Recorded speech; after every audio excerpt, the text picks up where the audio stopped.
ఒక్కసారి కొమ్మూరి గోల్డ్ కి కాల్ చేయండి. తాకట్లో ఉన్న మీ బంగారాన్ని విడిపించి మార్కెట్ ప్రైస్ కి వాళ్ళు కొనుక్కుని మిగతా డబ్బులు మీకు ఇచ్చేస్తారు. హాయ్ హలో నమస్తే వెల్కమ్ టు మనం టీవీ. నేను మీ చార్మి. మనం టీవీ ఉన్నది మన కోసం. కోమలి కోమలి కోమలి తాను రాసిన లేఖ దగ్గర నుంచి ఆ అమ్మాయికి సంబంధించి తన రోజు వారి జీవితంలో ఎంత అమౌంట్ వచ్చినా కూడా అటు అఖిల్కే ఇస్తుంది అని కానీ, లేకపోతే ఈ అమ్మాయికి ఈ అబ్బాయికి సంబంధించి ఎన్నో జరిగాయి అని మార్నింగ్ నుంచి ఆ వార్తలు నేను కూడా కవర్ చేస్తున్నాను. అందులో ఎంత వాస్తవం ఉంది, ఎంత అవాస్తవం ఉంది అనేది కొద్దిసేపు పక్కకు పెడితే ఏది ఎలా వస్తే అలా చెప్పే ప్రయత్నం చేస్తాను. అయితే ఇప్పుడు ఒక ఆడియో బయటకొచ్చింది. తన ఫ్రెండ్ మాట్లాడుతున్న ఆడియో. ఒకసారి మీరు ఆ ఆడియో వినండి. నేను అది బిట్స్ అండ్ పీసెస్ మీకు ఎక్స్‌ప్లెయిన్ కూడా చేస్తా. లేదు అసలు అది యూట్యూబర్ కాదు, అన్ని ఫేక్ న్యూసెస్ చెప్తున్నారు. యూట్యూబ్ అసలు అది యూట్యూబర్ లేదు, అది ఇంజనీరింగ్ చేస్తున్నాడు ఇప్పుడు. అసలు కాదు, మైండ్ స్పేస్ లో జాబ్ చేస్తున్నాడు. అది 2 years నుంచి తెలుసు. కాదు, నాకు ఇంకోమలి పరిచయం అయినప్పటి నుంచి అఖిల్ తెలుసు. అప్పుడే చెప్పింది తను ఇలా ఇలా అని చెప్పి. ఆ పిల్ల ఏమో నాకు చిన్నప్పటి నుంచి తెలుసు, మా ఇంటి పక్కనే ఉండేవాడు, అలా పరిచయము. అఖిల్ వాళ్ళ మమ్మీ కూడా నాకు బండి చూసుకునేది, హాస్టల్లో ఉన్నప్పుడు ఫుడ్ అది పెట్టేది, వాళ్ళ ఇంటికి కూడా వెళ్ళేదాన్ని అని చెప్పింది.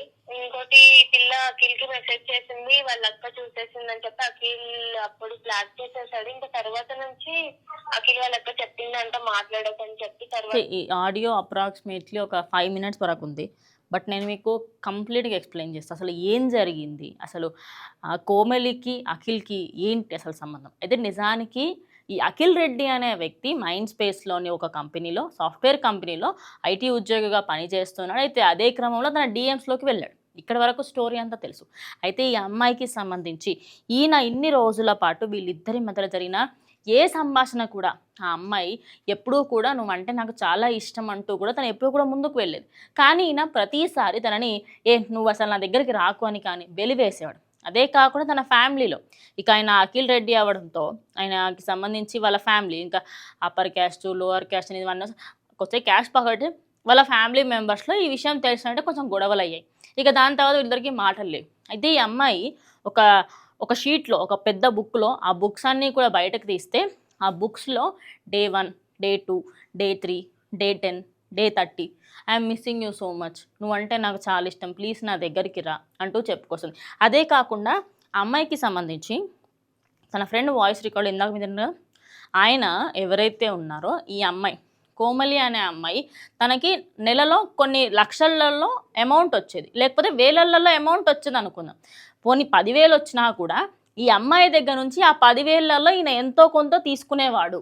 ఆ తీసుకున్న దానికి సంబంధించి కూడా ఈ అమ్మాయి అంత మధ్యలో చెప్తుంది. అఖిల్ మాట్లాడుతున్నాడు. ఇదంతా అఖిల్ వాళ్ళ అక్క వాళ్ళకి చెప్తే కూడా తెలియదు, అఖిల్ ఎవరో తెలియదని చెప్తాను. లేదు నేను ఎప్పుడు చూడలేదు అబ్బాయి పక్కన అని చెప్తాను.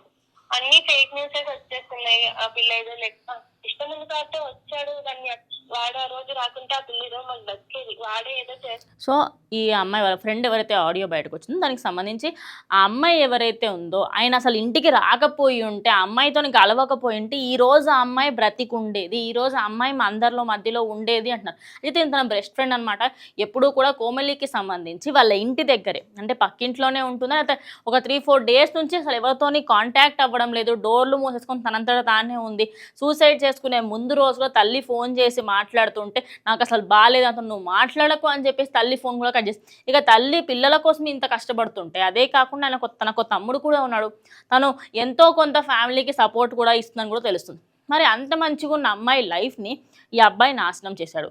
అయితే ఈ ఫ్రెండ్స్ చెప్తున్న మాట పరంగా చూసుకుంటే మాత్రం అబ్బాయి వలన తన లైఫ్ అంతా నాశనం అయిపోయింది. అయితే ఒకానొక సందర్భంలో ఈయనకి తను 2 లక్షల వరకు అమౌంట్ కూడా ఇచ్చారు. మరి నిజంగా ఇవన్నీ ఫేక్ న్యూస్లు అయితే ప్రతిసారి తన ప్రమోషన్కి కానీ, లేకుంటే తను ఏదైనా ఈవెంట్ చేసినప్పుడు వచ్చిన మనీ కానీ ఏదైనా కూడా తినకు అందులో కొంత గొప్ప ఇచ్చేదంట. మనం అన్నీ నువ్వు తీసుకోకపోతే బయటకి ఎందుకు వచ్చి మాట్లాడట్లేవు అనేది ఇప్పుడు అందరూ కూడా క్వశ్చన్ చేస్తున్నారు. ఇంకోటి వీడు ఆన్సర్స్ కావాలి, ఆన్సర్స్ మొత్తం మీరు ఏదైనా చేసి రప్పించాలి. ఇంకొకటి అఖిల్ కూడా ఏంటి అంటే ఆ పిల్ల బలవంతం చేస్తేనే నేను వెళ్ళాను. సో ఓవరాల్గా చూసుకుంటే ప్రజెంట్ సిచ్యువేషన్ అంతా కూడా ఇటు అఖిల్ వైపు మళ్ళిందనమాట. అఖిల్ ఎలాంటి వ్యక్తి, అసలు ఆయన ఏం చేస్తున్నాడు ఏంటి, ఇది అన్నిటికీ సంబంధించి కంప్లీట్గా వినిపిస్తున్న వార్తలు ఇవి. అయితే అఖిల్ అనే వ్యక్తి ఎవరైతే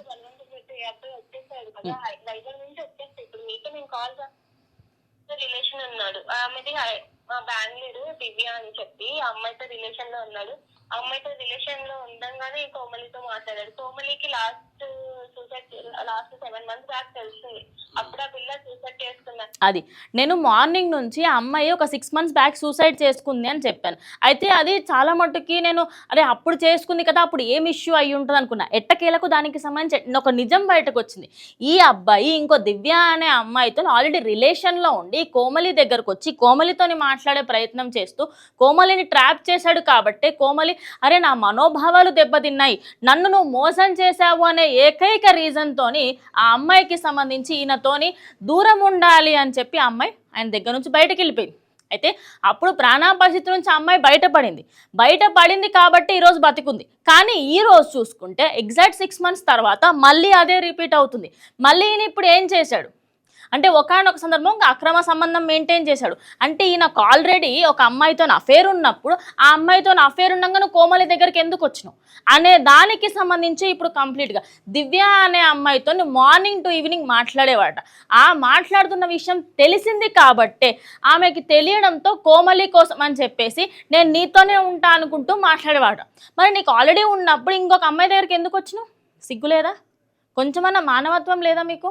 ఎందుకు అట్లా అంటే ఈ మధ్యకాలంలో మీకు ట్రెండ్ అయిపోయిందా? ఒక అమ్మాయి ఉండగా ఇంకొక అమ్మాయిని చూసుకుంటే అది పాష్ అనుకుంటున్నారా? ఏంటని అర్థం అవట్లేదు. సో ఓవరాల్గా ఇంకో విషయం, ఆ అమ్మాయి చనిపోయే ముందు రాసిన లేఖ ఏదైతే ఉందో నిజంగా నాకు కళ్ళ నుంచి నీళ్ళు వచ్చేసినాయి అనమాట. ఫస్ట్ ఏంటి ఇలా మాట్లాడుతున్నాను, కానీ ఈ అమ్మాయి రాసిన విధానం చూస్తే మాత్రం తనకి సైకలాజికల్గా లేదా ఏదో ప్రాబ్లం ఉందనుకుంటా. నో, ఎప్పుడైనా ఒక మనిషికి తట్టుకోలేనంత బాధ వస్తే మాటలే రావు. నా రాయడం పక్కకు పెట్ట, నోట్లో నుంచి మాటలు రావు. అలాంటిది ఆ అమ్మాయి అంతనే రాసింది. So I'm scared to move on because what if he comes back? I know I should let go.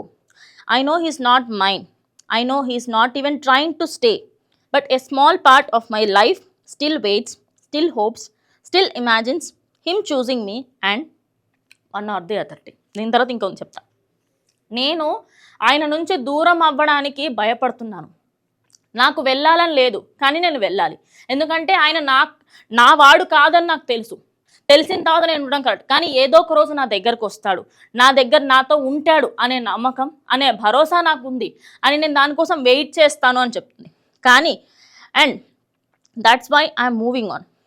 It feels impossible because what if the moment I finally walk away he turns around and look for me. అంటే ఈ అమ్మాయి ఏమంటుందంటే ఇప్పుడు నేను move on అయిపోతాను, కానీ just imagine నేను move on అయిపోయిన తర్వాత ఆ అబ్బాయి నా దగ్గరకు వస్తాడేమో, వస్తే అప్పుడేంటి అంటే ఈ అమ్మాయి ఎంత బాధతో రాసింది అనేది క్లియర్గా అర్థమవుతుంది. ఓవరాల్గా చూసుకుంటే ప్రజెంట్ ఈ అఖిల్ రెడ్డియే కంప్లీట్గా అంటే దీంట్లో కర్త కర్మ క్రియ మొత్తం ఎందుకంటే ఒక మనిషి ఒక అమ్మాయికి సంబంధించిన మనోభావాలతోని ఆడుకోవడమే కాకుండా ఆ అమ్మాయి దగ్గర నుంచి డబ్బులు లాక్కోవడమే కాకుండా ఆ అమ్మాయికి మానసికంగా చాలా మెంటల్ ప్రెషర్ తీసుకురావడం వల్లనే ఆ అమ్మాయి ఈరోజు ఈ స్టేజ్కి వచ్చింది. అంటే ఒక అమ్మాయి ఏదైనా జీర్ణించుకుంటుంది, కానీ తనకి సంబంధించిన వ్యక్తి ఇంకొకరితో ఉన్నారన్నా ఇంకొకరితో వెళ్తున్నారన్నా ఇంకొక అమ్మాయిని చూసి జీర్ణించుకోలేదు. అందుకోసమని చెప్పేసి అంటూ ఉంటారు అమ్మాయి ఎవరైనా సరే, అది ఆడదైతే చాలు, తన మొగుడు కానీ తన లవర్ కానీ ఎవరైనా చూస్తూ తట్టుకోలేదు. మరి ఈ అమ్మాయి ఎలా తట్టుకుంటుంది అనుకుంటున్నారు? ఈయనకి సంబంధించి అఫేర్లు ఉన్నాయి, ఈ అమ్మాయి దగ్గర డబ్బులు తీసుకుంటాడు, ఇప్పుడు మళ్ళీ పరారి ఎక్కడికి వెళ్ళాడో తెలియదు. పోలీసులు ఇన్వెస్టిగేషన్ స్టార్ట్ చేశారు.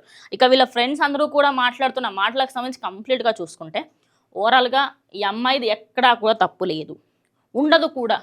ఎందుకంటే తన ఫ్యామిలీకి సపోర్ట్ చేయగలిగే సత్తా ఉన్న వ్యక్తి ఒక సాఫ్ట్వేర్ ఎంప్లాయీని ఒక వేస్ట్ ఫెల్లోని నమ్మి మోసపోయింది కాబట్టి ఈరోజు ప్రాణాలు లేకుండా. అది డిప్రెషన్ యాంగ్జైటీ మాత్రమే. ఓవరాల్గా ఈ అమ్మాయికి సంబంధించి ఇలా జరగడం ఇంకెవరికి జరగకూడదు. అండ్ జరగకుండా ఉండాలి అంటే ఖచ్చితంగా మనం మన ప్రాబ్లమ్స్ని షేర్ చేసుకోవాలి. సో షేర్ చేసుకోవడానికి ఒక మనిషి ఖచ్చితంగా ఉండాలి. అదే కాకుండా నేను ప్రమోట్ చేస్తున్నా అనే ఉద్దేశం కాదు, బట్ మనం టీవీలో మీ ప్రాబ్లమ్స్ వినడానికి మేము రెడీగా ఉన్నాము అని చెప్పేసి మనోజ్, అదేవిధంగా రెబిక అండ్ నేను ముగ్గురం కూడా రెడీగా ఉన్నాం. మీకు సమస్య ఉంటే వచ్చి మాట్లాడితే మనిషితో మాట్లాడితే బాధపోతుంది. సో ఖచ్చితంగా మాట్లాడండి. కోమలిలాగా ప్రాణాలు తీసుకొని అంత పెద్ద పెద్ద స్టెప్స్ అయితే జీవితంలో తీసుకోకండి. సో ఇది ప్రజెంట్ కోమలి దగ్గర నుంచి వస్తున్న మాటలు. అంటే ఇదంతా కూడా ఒక ట్రాప్గానే కనిపిస్తుంది. అన్ని at the end of the day అన్ని డాట్స్ కనెక్ట్ చేసుకుంటే ఈయన తనకి డిఎం చేయడము, తనకి సంబంధించి మనీ తీసుకోవడం, ఒక మంచి ట్రాప్లో కొనసాగుతున్నాడు వాడు. అదేవిధంగా తన ఇంకో గర్ల్ ఫ్రెండ్ ఎవరితో అమ్మాయి వీళ్ళందరూ మంచిగా విచ్చలు తిరగడానికి మాత్రమే అది జరుగుతుందని తెలుస్తుంది. ఎట్టకేలకు ఈ అబ్బాయి దొరికితే మాత్రం ఖచ్చితంగా చాలా దారుణంగా హింసిస్తారు. సో మీరేమనుకుంటున్నారు? కోమలికి న్యాయం జరగాలి, ఖచ్చితంగా న్యాయం జరగాలి. సో మీరేమని ఖచ్చితంగా కమెంట్ చేయండి. స్టే ట్యూన్డ్ మనం టీవీ.